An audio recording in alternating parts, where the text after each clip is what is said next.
ధన్యవాదాలు. ఇప్పుడు ఈనాటి ప్రధాన ప్రసంగం మహాకవి సినారే కవితా ప్రస్థానం డాక్టర్ కాంచనపల్లి గారు చేస్తారు. గౌరవనీయులైన సభాధ్యక్షులు, మా అగ్రజులు గౌరీశంకర్ గారు, ఈనాటి ముఖ్య అతిథి, మాకు ప్రత్యక్షంగా నాకు పాఠాలు చెప్పిన శివంకరులు, ప్రియంకరులు ఎల్లూరి శివారెడ్డి గారు, తెలంగాణ సాహిత్య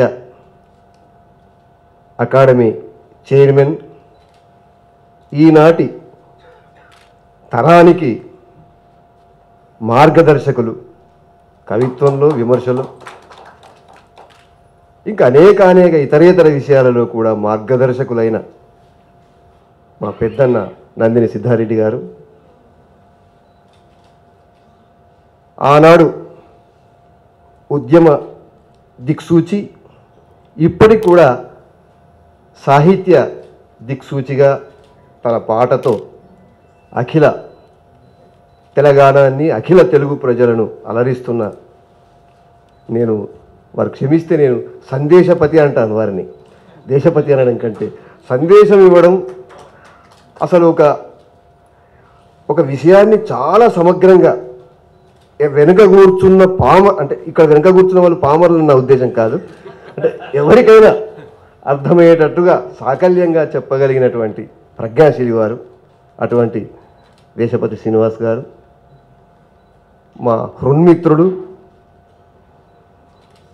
కవిత్వపు పగడాల నాగేంద్ర గారు, వ్యాఖ్యాతతో ఆయన వ్యాఖ్యానంతో ఇప్పటికి సుమారుగా 4-5 సంవత్సరాల నుంచి నాకు అనుభవం ఉన్నది.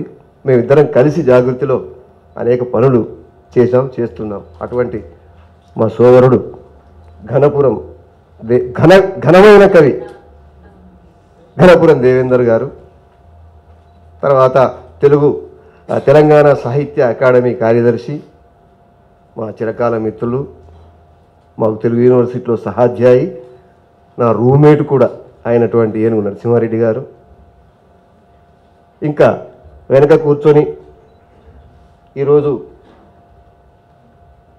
కవిత్వ గానం చేయబోతున్నటువంటి సుప్రసిద్ధ కవులు, సభలో ఉన్న సాహితీ మిత్రులు, హృన్మిత్రులు, దాశరథి అవార్డు గ్రహీతలు శివకుమార్ గారు, పోరంకి రంగయ్య గారు, శంకరం గారు, ఇట్లా చాలామంది మిత్రులు ఉన్నారు.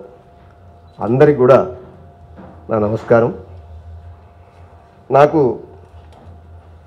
ఈరోజు సభాధ్యక్షత వహించినటువంటి జూలూరి గౌరీశంకర్ గారు, టి గౌరీశంకర్ గారు, నేను ఇవాళ నేనేమడిగానంటే వచ్చిన తర్వాత ఏంటి మన గౌరీశంకర్ రాలేదా, గౌరీశంకర్ రికార్డ్ అయింది నా మనసులో, నిన్న ఆయన అదే అంటే ఇవాళ ఈయన అని మన మిత్రుడు ఏనుగు నరసింహని చెప్పాడు. కాబట్టి వారు చాలా దయామయమైన హృదయంతో కొన్ని విషయాలు నాకు వదిలేశారు. వారికి నా కృతజ్ఞతలు అధ్యక్షులకు. ఇందులో ఎందుకంటే ఇది రాసుకున్న విషయాలన్నీ దాదాపు కవర్ అయిపోయినాయి, ఇక మళ్ళీ చెప్తే చరిత్ర చరణం అయ్యేటట్టుగానే ఉంది. అయినప్పటికీ సాధ్యమైనంత వరకు వారు చెప్పిన విషయాలు స్పృశించకుండా నేను చెప్పడానికి ప్రయత్నం చేస్తాను. శ్రీనారాయణ రెడ్డి గారు నాకు ప్రత్యక్షంగా గురువు కాకపోయినప్పటికీ వారి ప్రసంగ శృతం వల్ల, తర్వాత వారు రాసినటువంటి సినీ గీతాలు ఆ కాలంలో నా బాల్యంలో ఆకాశవాణిలో వినడం వల్ల, వారిని అభిమానించే ఒక బీజవాపన మనస్సులో కలిగిన తర్వాత, హైదరాబాదుకు వచ్చిన తర్వాత ప్రత్యక్షంగా వారిని చూసే భాగ్యం, వారు డిపార్ట్మెంట్కి వచ్చినప్పుడు వెళ్ళి వారితో మాట్లాడి రూమ్కి వెళ్ళిన తర్వాత ఒక 4-5 పద్యాలు రాసుకున్న అదృష్టం నాకు కలిగింది. ఆ రకంగా తర్వాత ఆధునిక గురువుగారు చెప్పారు, ఇప్పుడు ఆధునిక ఆంధ్ర కవిత్వము, సంప్రదాయాలు, ప్రయోగాలు, ఆ గ్రంథాన్ని కనీసం 20 సార్లు చదివాను నేను. అది మళ్ళీ నిజానికి ఒక పరిశోధనా గ్రంథంలో చదివించే శక్తి ఉండడం అనేది సాధారణంగా చాలా కష్టమైన అకాడమిక్ గ్రంథాలకు అటువంటి శక్తి చాలా తక్కువగా ఉంటుంది. ఆయన నారాయణ రెడ్డి గారు వారి శైలి నైగనిగ్యంతో పఠితను అంత విద్యార్థిని పరిశోధకులను అంత బాగా ఆకర్షించేటువంటి ఒక గొప్ప రచనా నైపుణ్యం ఆ పరిశోధనా గ్రంథంలో కూడా చూపడం, అది మళ్ళీ సరళ గ్రాంధికం వాడి, వ్యవహారికం కాదు, గిడుగు రామమూర్తి గారి భాష కాదు, అది సరళ గ్రాంధికంలో అటువంటి ఆకర్షణ మనకు కలిగించడం అనేది ఒక అపూర్వమైన విషయం. అటువంటి గొప్ప పుస్తకంతో వారు నాకు చాలా అభిమాన పాత్రలు. తర్వాత వారి కావ్యాలన్నీ ఒకటి వెనుకొకటి చదువుకోవడం, నా తొలి కృతిని నారాయణ రెడ్డి గారికి అంకితం చేయడం, ఇవన్నీ కూడా తర్వాత కాలంలో జరుగుతూ వచ్చిన విషయాలు. కాబట్టి ఈ రకంగా సినారే కవితా ప్రస్థానాన్ని అవలోకించడం అంటే సమాజ గతిని అవలోకించడం, సమాజం యొక్క పరిణామాన్ని అప్డేటెడ్ పోయిట్ అన్నమాట. సమాజంలో ఎప్పుడు ఎలాంటి పరిణామం వచ్చినా స్పందించే వ్యక్తి, గద్దర్ మీద కాల్పులు జరిగితే స్పందించిన మహాకవి. అట్లా ప్రతి అంశాన్ని అనుశీలన చేసి దానికి అనుగుణంగా స్పందించినటువంటి మహాకవి. అదేవిధంగా సినారే గారిని అవలోకించడం అంటే అత్యధికమైనటువంటి కవితా ప్రక్రియల్ని గురించి మనం పరిశీలించడం అని అర్థం చేసుకోవాలి. ఒక సృజన చైతన్యం సమాజానికి అనుగుణంగా ఎట్లా ప్రవహిస్తుందో ఆయన కవితా వాహినిని చూస్తే మనకు తెలుస్తుంది. ఇటువంటి సినారాయణ రెడ్డి గారు, సరే అందరికీ తెలిసినవి ఇవి, కవితా ప్రస్థానం కాబట్టి 1931 జూలై 29న కరీంనగర్ జిల్లా సిరిసిల్ల తాలూకాలో తర్వాత హనుమాజీపేట గ్రామంలో జన్మించారు. బడి చదివేటప్పుడే ఆయన నిజాం వ్యతిరేక పోరాటంలో పాల్గొన్నారు. తర్వాత సత్యాగ్రహం, అప్పుడు నిజాం వ్యతిరేక పోరాటంలో పాల్గొనడమే కాక ఆ వయసులో, అంత చిన్న వయసులో సత్యాగ్రహం కూడా చేశారు. సైనికులం వీర సైనికులం అని ఒక గేయం అప్పుడే రచించారు. తర్వాత వీరు ఇంతకుముందే వారు చెప్పినట్టుగా సాహిత్య వాతావరణం లేని కుటుంబంలో జన్మించారు. నీ యవ్వా అరే అంటూ నిలిగిన నా నోటిలోన కవితలు స్వరపరచిన హరి కథలకు ఈ సన్మానం అని ఒకసారి ఒక సందర్భంలో అన్నారు. కాబట్టి అటువంటి కుటుంబంలో జన్మించి వారు డిగ్రీ వరకు ఉర్దూ మీడియంలో చదివారు. మనం ఇంత తెలుగు మీడియంలో చదివినా తెలుగు సరిగ్గా రాయాలా అని ఈనాటి విద్యార్థులు ఉన్నారు, అధ్యాపకులు కూడా అనకూడదు కానీ ఉన్నారు. కాబట్టి ఇటువంటి సమయంలో సినారాయణ రెడ్డి గారు ఉర్దూలో డిగ్రీ వరకు చదివి ఇటువంటి హిమవర్ణగా సన్నిభమైన సాహిత్య వ్యక్తిత్వాన్ని సంతరించుకున్నారు. తర్వాత కవిత్వం రాస్తే ఇంకో లోపం ఏమిటంటే, డిసడ్వాంటేజ్ ఏమిటంటే, కవిత్వం రాస్తే వాళ్ళ తండ్రి కోపగించుకునేవారట. నువ్వు బట్టువా బ్రాహ్మణుడివా, నీకెందుకురా కవిత్వం, మన కవిత్వం ఎందుకురా అని ఆ కట్టబట్టుకుని ఉరికొస్తే ఆయన ఎక్కడికో పోయి దాక్కొని, సినారాయణ రెడ్డి గారే అనేక సభల్లో చెప్తుంటే విన్నాను నేను, ఆయన ఎక్కడికో పోయి దాక్కొని కవిత్వం రాయడం అభ్యసించేవారట. ఆ రకంగా అటువంటి నేపథ్యం ఆయనకుంది. తర్వాత ఆయన అన్ని కవితా ప్రక్రియలు సృజించారు. ఒక కవితా ప్రక్రియని కాదు, ఆయనను గురించి మాట్లాడడం అంటే, ఆయనను గురించి ప్రస్తావించడం అంటే తెలుగు సాహిత్యంలో ఉండేటువంటి అన్ని కవితా ప్రక్రియలను స్పృశించడమే అని మనం అనుకోవాలి. మొట్టమొదట సినారాయణ రెడ్డి గారు సరే ప్రధానంగా గేయకవే, గేయం ఆయన నడక గేయమే, ఆయన మాట గేయమే, సరే పాట పాటే, పద్యం కూడా గేయ సమావృతంగా గేయ సమన్వితంగా ఉన్నటువంటి పద్యమే. తర్వాత ఆయన జీవితమే ఒక గేయం నాకు అనిపిస్తుంది, ఆయన జీవించడమే ఒక గేయంలాగా జీవించారని నాకు అనిపిస్తుంది. కాబట్టి ఈయన మొట్టమొదట పద్యం రాశారు. పద్యం రాసినటువంటి కవి తర్వాత గేయంలో ఒక కథా కావ్యాన్ని, ఇంతవరకు తెలుగు సాహిత్యంలో లేనటువంటి ప్రయోగాన్ని సినారాయణ రెడ్డి గారు చేశారు. ఆయన ఏమన్నారంటే, ఈ గేయానికి పద్యానికి ఉండే ప్రక్రియా విభేదాన్ని తుడిచేస్తున్నా అన్నారు. ఆయన ఏమన్నారు, దాశరథికి తన జలపాతం కావ్యాన్ని అంకితమిస్తూ, నేను నవీన గేయ కవి నేని అయినను ఆద్య పాద్య సంతానమునందు అంకితమునర్చితి నీ కృతి హార్ద వేదనా గాన తరంగ శీకర వికస్వర సుస్వర కావ్యధార పద్యానికి నవ్యగీతమునకు అంతరమున్గనున మహాకవి అన్నాడు. పద్యానికి నవ్యగీతానికి అంతరము లేదు, కాబట్టి నేను గేయకవినైనా నీకు నేను ఈ పద్యాల్లో నీకు ఇది అంకితం ఇస్తున్నాను అని చెప్పాడు. తర్వాత ఈయనకి ఇంకా గేయ కవిగా ఆయన రూపాంతరం చెందడానికి నేను అనుకున్నాను ప్రజల యొక్క నిసర్గ సంభాషణ.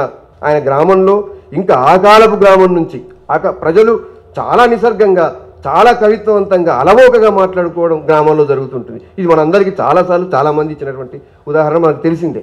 అది దాని మీద శ్రద్ధ ఉన్న వాళ్ళకి ఆ ప్రతి మాటలో కూడా అద్భుతాలు మనకు కనబడతాయి. అటువంటి ప్రజల యొక్క నిసర్గ సంభాషణ ఆయనకు బిడబిడ పనిచేయి ఇంకా దేనికో పొద్దు పోతుంది, బిచ్చానికి పొద్దు పోతుంది, ఇటువంటి మాటలు మనం సద్ది ఇదిని శరీరం తలుచుకోవాలి అని అంటాం. కాబట్టి చెట్టు కింద పడుకొని చెట్టుకు మొక్కాలి అని అంటారు. ఇటువంటి కవిత్వవంతమైనటువంటి మాటలు గ్రామీణ ప్రజలు చాలా అవలోకగా మాట్లాడుకోవడం వారికి తప్పకుండా అది ప్రభావం కలిగించింది అని నేను అనుకుంటున్నాను. తర్వాత జానపద కళారూపాలు ఆ కాలంలో ఈ సినిమాలు ఇప్పుడున్న మీడియాస్ ఇవన్నీ లేవు కాబట్టి ఆ కాలంలో చాలా గొప్ప జానపద కళారూపాలు ప్రత్యేకించి వృత్తి కళాకారులు ఈ పాటల కోసం ఇటువంటి కళారూపాల కోసమే జీవితాన్ని గడిపినటువంటి వృత్తి కళాకారులు ఉన్నారు. కాబట్టి ఆ కాలంలో నేను అనుకుంటాను ఇటువంటి జానపద కళారూపాలు ఎన్నో ఆయనకు చాలా గొప్పగా ఈ కవిత్వ అంశాన్ని ప్రతిపాదించాయి. తర్వాత తండ్రి ఆయన రైతు కుటుంబం నుంచి వచ్చిన వ్యక్తే. ఆయన ఈ సమన్వయ దృక్పథము అనే ఒక దృక్పథం, కొత్త దృక్పథం సాహిత్యంలో తర్వాత ఆయన ప్రతిపాదించాడు. భావ కవిత్వము, అభ్యుదయ కవిత్వం వచ్చిన తర్వాత ఈ రెండింటికి ఒక రకంగా ఆ విప్లవ కవిత్వం ఆ తర్వాత ఇవన్నిటికీ ఒక సమన్వయ దృక్పథాన్ని ఆయన సంతరించి ఒక కొత్త దృక్పథాన్ని, సమన్వయం అంటే సర్దుబాటు, లొంగుబాటు కాదు అని ఆయన చెప్పారు. ఈ కొత్త దృక్పథం ఆయన ప్రతిపాదించాడు. దీనికి కూడా నేను అనుకుంటాను ఆయన బాల్య జీవితంలోనే బీజవాపన పడింది అనుకుంటాను. ఆయన ఎవరు అన్యదా భావించకపోతే రెడ్డి కుటుంబంలో పుట్టినటువంటి కవి. రెడ్డి కుటుంబాలలో సాధారణంగా వ్యవసాయం చేసే వర్గాలు ఉంటాయి, వ్యవసాయం చేయించే వర్గాలు ఉంటాయి. అది రకరకాల వర్గీకరణ అందులో ఉన్నాయి. కాబట్టి వ్యవసాయం చేసే కుటుంబం నల్లని నా గల్ల దున్ని నా మనసు నా కలశకమని మల్లారెడ్డికి అని ఆయన అంటాడు. నల్లని రేగళ్ళు దున్ని నా బతుకున రవ్వలు పండించిన కలశకమని మల్లారెడ్డికి అంటాడు. కాబట్టి ఆ నల్లని రేగళ్ళను స్వయంగా వాళ్ళ నాన్న దున్నాడు. వాళ్ళ నాయన తర్వాత వాళ్ళ కుటుంబం అంతా కూడా పొలాల్లో వ్యవసాయంలో పనిచేసింది, శ్రామిక జనులతో కలిసి పనిచేసింది. కాబట్టి శ్రమైక జీవన సౌందర్యం వారికి తెలిసింది. కాబట్టి ఆ విధంగా అట్లా పనిచేసినప్పుడు పాడినటువంటి పాటలు ఆయనకు ఎంతో ప్రభావం చేశాయి. అట్లా పనిచేసినప్పుడు అదొక దృక్పథం, అదొక యాంగిల్. తర్వాత ఇంకొక దృక్పథం ఏమిటంటే ఆయన వచ్చినటువంటి సహజంగా భూస్వామ్య కుటుంబం. తనకు తెలియకుండానే కొంత ఒక రకమైన ఆ గ్రామాల్లో ఆ కాలంలో ఉండేటువంటి పరిస్థితి. అప్పుడు అజౌజాహీ వంశస్థులు పాలిస్తున్నారు, నిజాం పాలన కింద ఉన్నాం. అప్పుడు గ్రామీణ భూస్వాముల్లో ఒక రకమైన భావజాలం, ఇతరులను కొంచెం తక్కువ చూసే ఒక భావజాలం ఉండే అవకాశాలు ఉన్నాయి. కాబట్టి ఈ రెండు, అటు సంప్రదాయము ఇటు ఆధునికము, రెండు బీజవాపనలు ఆయనకు బాల్యంలో తనకు తెలియకుండానే పడ్డాయని నేను అనుకుంటున్నాను. కాబట్టి రాగత కాలంలో ఆయన సమన్వయవాదిగా, సమన్వయ కవిగా రూపాంతరం చెందడానికి ఇటువంటి విషయాలు దోహం చేసినవని నేను అనుకుంటున్నాను. తర్వాత ఆయన ఇంతకుముందే చెప్పాను, హరికథలు ఆయన చాలా ప్రభావితం చేశాయి. చతురాభినయాలతో గానం చేసినటువంటి హరికథలు, సంగీతంతో సాహిత్యంతో ఉన్నటువంటి హరికథలు ఖచ్చితంగా ఆయనను ప్రభావితం చేశాయి. తర్వాత ఈ పాలన లాలన రెండు కూడా ఆయనకు అప్పటి నుంచే అలవాటైపోయి కుటుంబం నుంచి, తన గ్రామం నుంచి, తన బాల్యంలోనే బీజవాపన అయినటువంటి ఒక విధానం మనకు కనబడుతుంది. కొందరు పాట కవులు, నిజం చెప్పాలంటే ఇటువంటి బీజవాపన ఉన్నటువంటి పాట కవులు కూడా మనకు ఉన్నారు. చాలా చక్కగా విన్యాసాలతో పాటలు పాడుతున్నారు. కానీ భాష మీద సరైన అభ్యాసం లేక ఇంత ప్రఖ్యాతి పొందినప్పటికీ వేదికల మీద అపశబ్దాలు వాడే కవులు ఉన్నారు మనకు. వేదికల మీద సరే, ఇప్పుడు మనం ప్రత్యక్షంగా నువ్వు అపశబ్దం వాడినావు అని చెప్పే అవకాశం లేదు, చెప్తే వినే వ్యక్తిత్వం కూడా వాళ్ళకు ఉండకపోవచ్చు. ఇటువంటి వాటన్నిటి కూడా తాను చాలా ప్రయత్నం చేసి ఆయన చిన్నప్పుడు ఇప్పుడు నాకు బిరుదరాజు రామరాజు గారు గురువుగా ఉన్నప్పుడు ఒక సభలో ఆయన మాట్లాడుతున్నప్పుడు ఆయన పక్క గ్రామీణ భాష వాడారు అని వాడితే రామరాజు గారు దాన్ని అట్లా కాదు నాయన ఇట్లా అని చెప్పారని ఓట్ ఆఫ్ థ్యాంక్స్ చెప్పి వందన సమర్పణ చేసినప్పుడు అని నేను విన్నాను. ఆ రకంగా వారు ఆ భాషను దాని మీద చాలా దృష్టి పెట్టి ఉన్నతమైనటువంటి భాషను చక్కని హృదయమైన భాషను వారు అభ్యాసం చేసి ప్రసంగంలో ఒక గొప్పతనాన్ని వారు చూపెట్టుకున్నారు. తర్వాత వారు పద్య కవులలో వ్యర్థ పదాలు ఉండకూడదు అనేది వారు, ఎందుకంటే పద్యము రాస్తే నారాయణ రెడ్డి గారి పద్యము అసలు కథాకావ్యం గేయంలో రాయడానికి ఇంకొక కారణం అని అనుకున్నాను. ఆయన పద్యము దాశరథి మనోజ్ఞ కవితాశరథి శరదిందు చంద్రికా పేషల ఖండ కావ్యములు పిండిన నీ కలమన్ మహోగ్రాస నిపాతములు వెలయు నౌర మహేషుని కంటిలో సుధా రాశి తరంగముల్ పటు హలాహల కీలలు పొంగినట్లుగా అని ఆయన పద్యం చెప్పాడు. కాబట్టి ఎంత చక్కని భావజాలం అంటే శంకరుని యొక్క కంటిలో అమృతము అగ్ని హలాహలము రెండు పొంగినట్టుగా నీ కలములో అటువంటి నయగారము జయవీరము రెండు కూడా, అంగారము శృంగారం ఇప్పుడు చెప్పినట్టుగా రెండు కూడా నీ కలంలో కనిపించాయని దాశరథిని ప్రశంసిస్తూ ఆయనకు ఈ పుస్తకం అంకితం ఇస్తూ జలపాతం అంకితం ఇస్తూ చెప్పిన పద్యం. అంటే ఆయన పద్యాలు అందులో ఉన్నటువంటి అన్ని పద్యాలు గమనించిన ఒక్క వ్యర్థపదం కూడా మనకు కనబడదు. మనకు స్వామి నన్ను నితపురా పఠన శాస్త్రగ్రంథ జాత్యాందు లాంటి దీర్ఘ సంస్కృత సమాస ఉన్నటువంటి పద్యాల్లో చాలా చిన్న విషయం చెప్పడానికి చాలా సాగదీత కనబడుతుంది. నీను బుగ్గలందు రమణీ అరుణారుణ బాల భానుడేల ప్రసవాధ్యై ప్రస్థానిత తీక్షణత్వమున తాండవమాడును నా కలంపు విన్నానముతో రచింతు లలనాను చెక్కిలి పైన కావ్యములు అంటాడు కవి. అంటే నీ అందమైనటువంటి కపోలాలు సూర్యరశ్మి సోకి ఎర్రగా మారుతుంటే వాటి మీద నేను పద్యాలు రాస్తాను అని చెప్పడానికి ఈ యతిప్రాసలన్నీ సరిగ్గా సరిచేసుకొని ఒక పద్యం మొత్తం పూరణం చేయవలసిన అవసరం ఉన్నది. అటువంటి అగత్యం వచ్చింది. ఇది మహామహాకవుడు అనవుడు కర్ణుడిట్లనియే కొడుకుల బట్టి చంపెనని కోపమునుందదు బలఘాతకు అని ఇటువంటి పద్యాలన్నీ కూడా బావా ఎప్పుడు వచ్చింది నాటకాల్లో ఉండే పద్యాలు ఎక్కడ నుండి రాక ఇలాంటి పద్యాలన్నీ కూడా పెద్దగా కవిత్వ స్పృశన లేకుండా కేవలం వాచ్యంగా ఉన్న పద్యాలు మనకు అనేకం కనబడతాయి. బహుశా నేను అనుకుంటాను ఇటువంటిది పరిహరించడానికి ఇది మాత్రమే కాకుండా ఒక ప్రయోగాకాంక్ష కూడా, ఒక గేయంలో అంతవరకు కథాకావ్యం లేదు కాబట్టి గేయంలో ఒక కథాకావ్యం రాయాలనే ఉద్దేశం కొద్దీ ఆయన బహుశా ఈ రచన ఈ కథాకావ్యాలు గేయంలో రాయడం మొదలుపెట్టుంటారని నేను అనుకుంటాను. తర్వాత ఇందులో ఈయన తొలిసారి ఈ గేయం రాయడానికి ఇంకా ఆయన మొట్టమొదటి పద్యాలు చిన్నప్పుడే ఆయన ప్రయత్నం చేశాడు. ఒకనాడు ఒక నక్క ఒక అడవి లోపల పొట్టకూటి కొరకు పోవుచుండి అని పరవస్తు చిన్నయ్య సూరి గారి చెప్పిన మాటలని ఛందోబద్ధంగా ఛందస్సులో ఇమిడించి పద్యం చెప్పినటువంటి సందర్భాలు ఉన్నాయి. ఇట్లా ఆయన ఆ చిన్నప్పుడే ఈ కవితా రచనలు చేసినప్పటికీ తర్వాత ఆయన హై స్కూల్ చదివేటప్పుడు ఆయన ఈ గేయాలు చాలా రచించారు. తర్వాత డిగ్రీ చదివేటప్పుడు ఆయన సాగుమా ఓనీల మేఘమా గగన వీణా మృదుల రాగమా అనేటువంటి పాట అది చాలా ప్రఖ్యాతమైన పాట. తర్వాత ఎట్లా జరిగిందో మనకు తెలుసు. అదే సందర్భంగా డిగ్రీ చదివేటప్పుడు ఆయనకు ఆకాశవాణితో ఏర్పడినటువంటి అనుబంధం వల్ల ఆయన చాలా చక్కని రామప్ప అనేటువంటి ఒక సంగీత రూపకం, అదేవిధంగా ఇంకొకటి అజంతా అనేటువంటి సంగీత రూపకం రచించారు. ఇవి 12 భాషల్లో ఆకారంలోనే అనువాదితమై జాతీయ స్థాయిలో కీర్తిని పొందాయి. జాతీయ స్థాయిలో అవార్డులను కూడా నారాయణ రెడ్డి గారికి పొందాయి.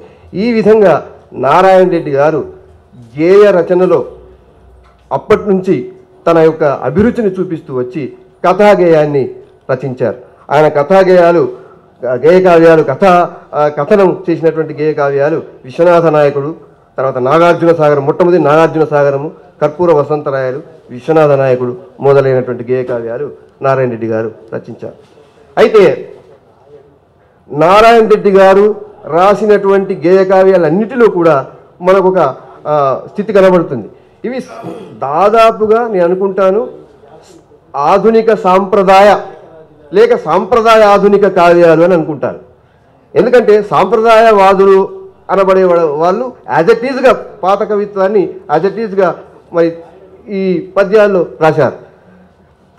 అక్కడి ప్రబంధ వర్ణనలు, అష్టాదశ వర్ణనలు అవన్నీ కూడా ప్రాచీన కాలంలో ఉన్నటువంటి వర్ణనలు అన్నిటి కూడా మరి ఆధునికంలో రాయడం వాళ్ళు చేశారు. కానీ నారాయణ రెడ్డి గారు అట్లా కాకుండా ఆ ప్రాచీన వర్ణనలు, ప్రాచీన పద ప్రయోగాలు, సమాస బంధురమైనటువంటి అనేక అంశాలు ఆయన జీర్ణించుకొని దాన్ని గేయ రూపంలో వ్యక్తీకరించారు. ఆయన ఈ కర్పూర వసంతరాయని మొదలు పెడుతూ బ్రహ్మతే అస్ఫురత్ పాలతల విస్ఫురద్రాజరేఖ జగనుబ్బగండ జయ జగరక్ష పాల జయ జేచంచుమల చూడుకారా అని ఇటువంటి సంస్కృత భూయిష్టమైనటువంటి సంస్కృత సమాసాలతో సంస్కృత పదబంధాలతో ఆయన వందిమాగదులు రాజును కీర్తించేటువంటి సన్నివేశాన్ని ఇట్లా ప్రారంభించారు. తర్వాత మధ్యలో కర్పూర వసంతరాయల్లో శివస్తవం వస్తుంది. ఆ తర్వాత ఇంకొక చోట అహోబల నరసింహస్వామిని స్తవం చేసినటువంటి సన్నివేశం వస్తుంది. ఇవన్నీ కూడా ప్రాచీన కవిత్వంలో ఉన్నటువంటి విషయాలను భరతముని నాట్య శాస్త్రంలో ఉన్న విషయాలన్నింటినీ కూడా ఆయన లఘుమ నాట్య భంగిమల్లో చిత్రీకరించారు. ఈ విధంగా ప్రాచీన కావ్యాలలో ఉన్నటువంటి ప్రాచీన సంప్రదాయంలో ఉండేటువంటి విషయాలను జీర్ణించుకొని ఈ ఆధునిక గేయ కావ్యాలను నారాయణ రెడ్డి గారు రచించారు. అక్కడక్కడ భావకవిత్వం పోకడలు నిర్మాణంలో మాత్రం ఉన్నాయి, భావజాలంలో చాలా తక్కువ. నీ పాద పరాగము నా పాపిట సింధూరముగా గైసేసది భాగ్యమున్న కావలసినదేమున్నది ఇట్లా లక్మ అన్న ఈ చరణాల్లో కానీ, తర్వాత ఈ పాదములే కాదా రాసవాడనైన నన్ను రెక్కలిచ్చి గంధర్వ వరేణ్యునిగా అనునరించెను అన్న సందర్భంలోనూ మనకు ఈ భావకవిత్వం యొక్క లక్షణాలు మనకు అక్కడక్కడ కనబడతాయి. కానీ ఈయన ఈ రకంగా ఈ గేయ కావ్యాలన్నిటిలో కూడా సుమారుగా ఆయన ప్రాచీన సాంప్రదాయాన్ని జీర్ణించుకొని తన మార్గంలో తన పద్ధతిలో ఈ కథా గేయాలు రాయడమే మనకు కనబడింది. మిగతా ఉన్నాయి కానీ ఇప్పుడు ఒక కర్పూర వసంతరాయలు కాకుండా ఇంకా మిగతా ఆయన రచనలు కూడా ఉన్నాయి కాబట్టి తర్వాత ఆయన ఇదే గేయ ప్రభావం సినీ రచన మీద కూడా కనబడింది. ఆయన సినీ గేయాలు 1961 నుంచి 1990 వరకు సుమారుగా 300 గేయాలు ఆయన రచించారు. 3000కు పైగా గేయాలు ఆయన రచించారు. తర్వాత ఇందులో తొలిగా ఒక రికార్డైన పాట ఏమిటంటే కలల అలలలో అని తొలిగా రికార్డైన పాట అయితే, తర్వాత నన్ను దోచుకుందు అంటే అని మన అందరికీ తెలిసిన పాటే. అది తర్వాత కాలంలో అది ప్రసిద్ధమైంది, అది మొదలు విడుదలైంది. ఈయన ఈ గీతాలలో కూడా ప్రబంధ సమాసాలు ప్రబంధ కవుల రచనా విధానం మనకు చాలా ఆయన మీద ప్రభావం పడింది అని మనం చెప్పుకోవచ్చు. ఆయన శతపత్రేక్షణ చంచరీక చకురం చక్రస్థనిన్ నతనాభిన్న రుచిన్ ఒక మరు నారీశిరత్నమున్ అని పెద్దల వాడిన పద్యం. ఆయన ఆ పాదం శతపత్రేక్షణ చంద్రవదన చంచరీక చికురను మండోదరిని అని ఒక కథానాయిక మీద ప్రయోగించారు. అదేవిధంగా దానవీర శూరకర్ణలో ఆయన వందిమాగదులు దుర్యోధను ముందర పాడేటువంటి పాటలు శ్రీకృష్ణదేవరాయల అముక్తమాల్యదలోని పదబంధాలు అనేకం కూడా అందులో మనకు కనబడతాయి. ఈ విధంగా ఈ సినిమా గీత ఎలానాగా ఇలాంటి పదప్రయోగాలు కూడా మనకు ప్రబంధాల నుంచి తీసుకొని ఆయన ప్రయోగించడం కనబడుతుంది. ఈ విధంగా ఈ ప్రబంధాలలోని పదపదాలన్నింటినీ కూడా పదబంధాలను ఆయన గేయాలలో చాలా చక్కగా వాడుకొని ఈ తెలుగు పాఠకులను అలరించారు. తర్వాత ఆయన ఇంకొక కోణం ఏమిటంటే పరిశోధన, ఇప్పుడు గురువుగారు చెప్పినట్టు ఆధునిక ఆంధ్ర కవిత్వము సాంప్రదాయం ప్రయోగములు ఆయన చేసినటువంటి అద్భుతమైన పరిశోధన. ఇప్పటికి కూడా దాని మీద ఎన్నో గోపురాలు కట్టుకుంటున్నాం మనం. అది చదువుకుంటూ దాని స్ఫూర్తితో మనం కొత్త ఆలోచన చేసి మన పరిశోధనకు కూడా ఆ గ్రంథాన్ని ఉపయోగించుకోవడం ఇప్పుడు కూడా జరుగుతుంది. ఇది ఖండవల్లి లక్ష్మీరంజనం గారి పర్యవేక్షణలో శ్రీనారాయణ రెడ్డి గారు ఈ పరిశోధన చేశారు. తర్వాత ఇక ఆయనలో కనబడేటువంటి మూడవ కోణం ఏమిటంటే వచన కవిత ప్రస్థానం. ఈ వచన కవిత ఇప్పటి వరకు శ్రీనారాయణ రెడ్డి గారు సాంప్రదాయాన్ని జీర్ణించుకున్న ఆధునిక కవిగా కనబడితే, ఇప్పటి నుంచి శ్రీనారాయణ రెడ్డి గారు ఈ ప్రగతి భావాలు, అభ్యుదయ భావజాలము, ఆయనకంటే చాలా ముందు నుంచే ఈ ట్రెండ్ ప్రారంభమైనప్పటికీ ఈ వచన కవిత నిర్మాణం సమకాలీనులతో పోటీ పడి చేయాలను, లేకపోతే సమకాలీనులతో సమకాలీన ప్రభావంతో చేయాలనే ఉద్దేశం కొద్ది చేసినటువంటి ఈ వచన కవితలో కొంత రెండవ కోణం, కొంత డిఫరెన్స్ మనకు కనబడుతుంది. ఆయన ప్రధానంగా మంటలు మానవుడు, తర్వాత తేజస్సు నా తపస్సు, అక్షర గవాక్షాలు, మధ్యతరగతి మందహాసం, తర్వాత వచ్చినటువంటి ఇటువంటి కావ్యాలను ఈయన రచించారు. ఈ అన్ని కావ్యాలలో కూడా శ్రీనారాయణ రెడ్డి గారి ఒక ప్రగతివాదం, ఆధునిక దృక్పథం, అభ్యుదయ కవిత్వంతో సన్నిహితంగా ఉండడం, అభ్యుదయ కవిత్వాన్ని అనుకరించడం కాదు. ఈయన పద్ధతి వేరే. అది ముందు ఎంఎన్ రాయ్ మానవతావాదం ఉన్నది, కానీ అది ముందు మనం మాట్లాడడం కాబట్టి ఆ రకమైనటువంటి ట్రెండే మనకు కనబడుతుంది. తర్వాత ఆయన ఇక పూర్తి స్థాయి, ఆయన కవిత్వంలో శిఖరాయమానానికి చేరినటువంటి స్థాయి ఆయన విశ్వంభరలో మనకు కనబడుతుంది. విశ్వంభర మనిషి 3 పద్ధతుల్లో వైజ్ఞానికంగా, కళాత్మకంగా, ఆధ్యాత్మికంగా మనిషి యొక్క ప్రస్థానం ఏమిటి, మనిషి ఏ విధంగా పురోగతి సాధించాడు, మనిషి గమ్యం ఏమిటి అనే విషయాలను గురించి మరి చెప్పినటువంటి కావ్యం. నేను పుట్టక ముందే నెత్తి మీద నీలిపొర, కాళ్ళ కింద భూమి పొర అని ఈ కావ్యం ప్రారంభమవుతుంది. ఆ తెరకు అద్దిన అద్దాల బిళ్ళలో మినుగురులు కను రెప్పలు మిటకరించాయి అని ఇందులో మనకు కనబడుతుంది. శ్రీనారాయణ రెడ్డి గారు ఇటువంటి గొప్ప క్యాన్వాస్తో ఈ కావ్యం రాశారు. ఆయనకు జ్ఞానపీఠ అవార్డు దీనికి వచ్చిన విషయం మనందరికీ తెలిసిందే. అయితే ఇందులో ఆయన గేయ కావ్య ప్రభావం నుంచి తప్పించుకోలేనటువంటి అంశాలు మనకు కనబడతాయి. కాబట్టి ఆయన సినారే కవితా ప్రస్థానాన్ని, ఆ గేయ కావ్యం ఆయన ప్రధానంగా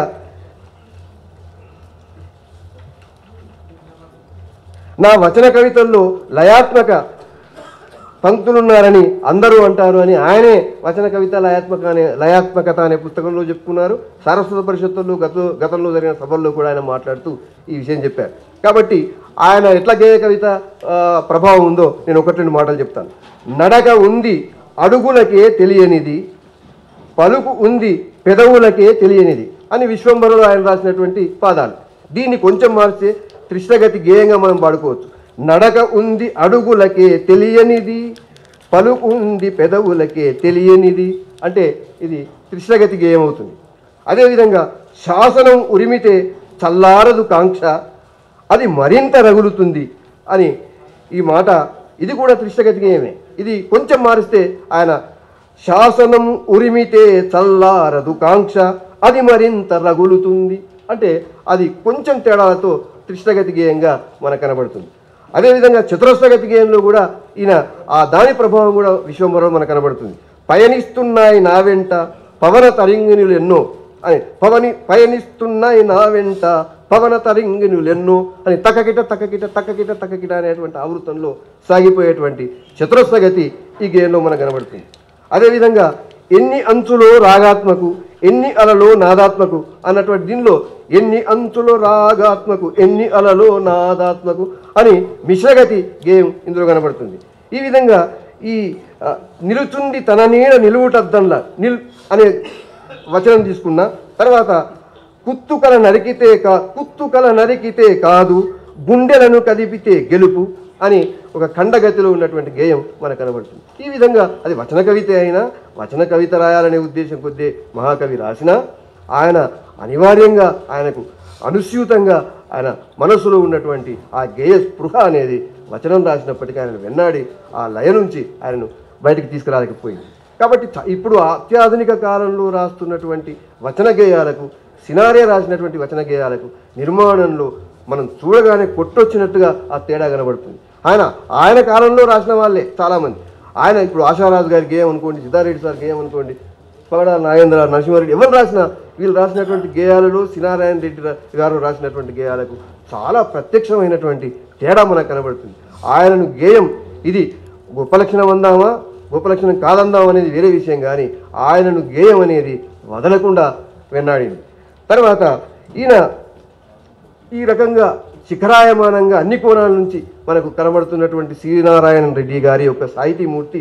ఆయన తాత్విక దృక్పథం దగ్గరికి వస్తే ఆయన ఇంతకుముందే మనం చెప్పుకున్నాం సాంప్రదాయం, ప్రయోగం. సాంప్రదాయం మీద వచ్చిన ప్రయోగమే నారాయణ రెడ్డి గారు. ఇందులో మనకు సాంప్రదాయం అంటే ఈ వైదిక జీవన విధానపు భావ పరిధిలో ఉండేటువంటి భావజాలమే నారాయణ రెడ్డి గారు కూడా చెప్పారు. అక్కడక్కడ దాని మీద కొంత ప్రయోగాత్మకంగా మనకు ఒక ప్రతిపక్ష సంప్రదాయం వచ్చినట్టుగా రామానుజాచార్యులు, శంకరాచార్యులు, మధ్వాచార్యులు మొదలైన వాళ్ళు సంప్రదాయంలో ఉండేటువంటి లోపాలను పరిహరించి కొత్త విషయాలను ప్రతిపాదించినట్టుగా నారాయణ రెడ్డి గారు కూడా ఆయన కవితా ప్రస్థానంలో అన్నిటిని మనం సాకల్యంగా పరిశీలిస్తే సంప్రదాయంలో ఉండేటువంటి లోపాలను పరిహరించి ఒక నూతన సమాజ ఆవిష్కరణ కోసం ఆయన కొత్త ప్రతిపాదనలు చేసినట్టుగా కనబడుతుంది. అయితే ప్రత్యామ్నాయ సమాజం గురించి కూడా భారతీయ తాత్విక దృక్పథంలో మొదటి నుంచి చర్చ జరుగుతున్నాయి. అజితకేత కంబలుడు, గోసల అజయోగ సిద్ధాంతం, తర్వాత చార్వాకుడు, తర్వాత లోకాయతులు, తర్వాత అంబేద్కర్, జ్యోతిరావు పూలే ఇలాంటి ప్రత్యామ్నాయవాదులు, ప్రత్యామ్నాయ సమాజ నిర్మాణ ప్రాతిపాదకులైనటువంటి తత్వవేత్తలు మనకు కనబడతారు. శ్రీనారాయణ రెడ్డి గారి కవిత్వం ఎందుకో మరి అటువైపు వెళ్ళలేదు, వాటిని స్పృశించినట్టు నాకు అనిపించదు. వాటిని కాకుండా ఈ సంప్రదాయ భావజాల పరిధిలోనే ఆయన ఉన్నారు. అయితే ఈ ఒక మానవతావాదం మాత్రం ఆయన ఈ మానవతావాదిగా ఉన్నప్పుడు మాత్రం, ఈ మానవతావాద ప్రతిపాదన చేసినప్పుడు మాత్రం అందులో ఉన్నటువంటి కొన్ని ఛాయలు నారాయణ రెడ్డి గారిలో ఉన్నట్టుగా మనకు అనిపిస్తుంది. అయితే ఎంఎన్ రాయ్ మానవతావాదము శ్రీనారాయణ రెడ్డి గారి మీద ఉన్నది అని చాలామంది అంటారు. కానీ బేసికల్గా నాకు తెలిసినంత వరకు ఎంఎన్ రాయ్ మానవతావాదము నారాయణ రెడ్డీకరించి మనకు కనబడుతుంది. కొన్ని తేడాలు అక్కడికి ఇక్కడికి ఉన్నాయి. సరే, అదంతా మనం చర్చించే సమయం ఇప్పుడు ఉండదు కాదు. కాబట్టి నారాయణ రెడ్డి ఈకరించినటువంటి ఆ ఎంఎన్ రాయ్ మానవతావాదం మనకు నారాయణ రెడ్డి గారి వచన కవిత్వంలో ప్రధానంగా మనకు కనబడుతుంది. ఈ విధంగా నారాయణ రెడ్డి గారు ఒక శిఖరాయమానమైనటువంటి కవిగా మనకు కనబడతారు. అన్ని రకాలైనటువంటి కోణాలను వారు సృష్టించారు. తెలుగు సాహిత్యం ఒక 100 ఏళ్ళ పూర్వం కావచ్చు, 100 ఏళ్ళ తర్వాత కావచ్చు, బహుశా నారాయణ రెడ్డి గారి లాంటి సాహితీ మూర్తిమత్వం మనకు లభిస్తుంది అని అనుకోవడానికి వీల్లేదు. అటువంటి శిఖరాయమానమైన సాహితీ మూర్తిగా వారు నిలబడ్డారు.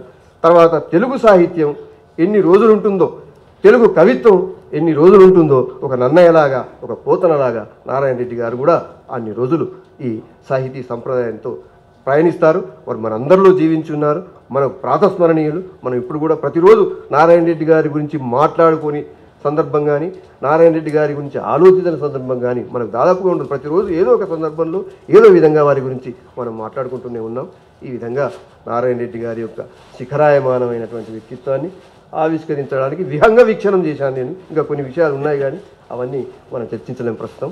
కాబట్టి ఈ విహంగ వీక్షణం చేసేటువంటి అవకాశం ఇచ్చినటువంటి పెద్దలు నందిని సిద్ధారెడ్డి గారికి, మిత్రులు ఏను నరసింహారెడ్డి గారికి, ఇంతసేపు ఒక్కసారైనా చప్పట్లు కొట్టలేదు, అయినా విన్నారు, ఇప్పుడు కొడుతున్నారు ఇక తొందరగా బంద్ చేయమని. విన్నటువంటి మీ అందరికీ నా ఆవలింతలు తీయకుండా విన్నా. నేను క్లాసులో పాఠం చెప్తున్నప్పుడు ఆవలింతలు విడదీస్తే వాడిని నిలబెడతాను స్టూడెంట్స్ని. కాబట్టి ఆవలింతలు ఒకరు కూడా తీయకుండా ఈ పూర్తి కాలం విన్నందుకు మీ అందరికీ నా కృతజ్ఞతలు తెలియజేస్తూ ముగిస్తున్నాను. Thank you.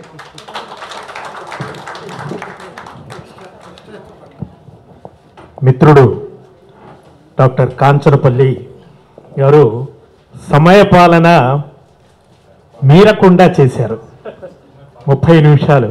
బహుశా ఇది నారాయణ రెడ్డి గారికి సంబంధించిన ప్రసంగం కాబట్టి నారాయణ రెడ్డి గారు 1 నిమిషం మీరితే ఎక్కువ మాట్లాడితే ఆయన సహించేవారు కాదు.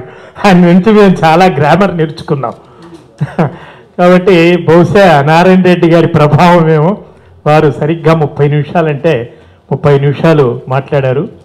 వారు నారాయణ రెడ్డి గారు తొలి దశలో కలం పట్టిన దగ్గర నుంచి వారి కవితా ప్రస్థానాన్ని అంతా కూడా ప్రస్తావిస్తూ, మరి గేయ లక్షణం అనేది ఆయన జీవలక్షణం. ఆయన వచనం రాసినా కూడా విశ్వంబరలో కూడా అది వచనపు పంక్తులైనప్పటికీ కూడా దాన్ని మనం గేయంగా పాడుకోవచ్చని కూడా ఆయన సోపపత్తికంగా సోదాహరణంగా నిరూపించారు. విహంగ వీక్షణం అన్నారు. గురువుగారి విశ్వంబరనే పతాక స్థాయి కాబట్టి దానితో ముగించారు. ధన్యవాదాలు. మరి ముఖ్య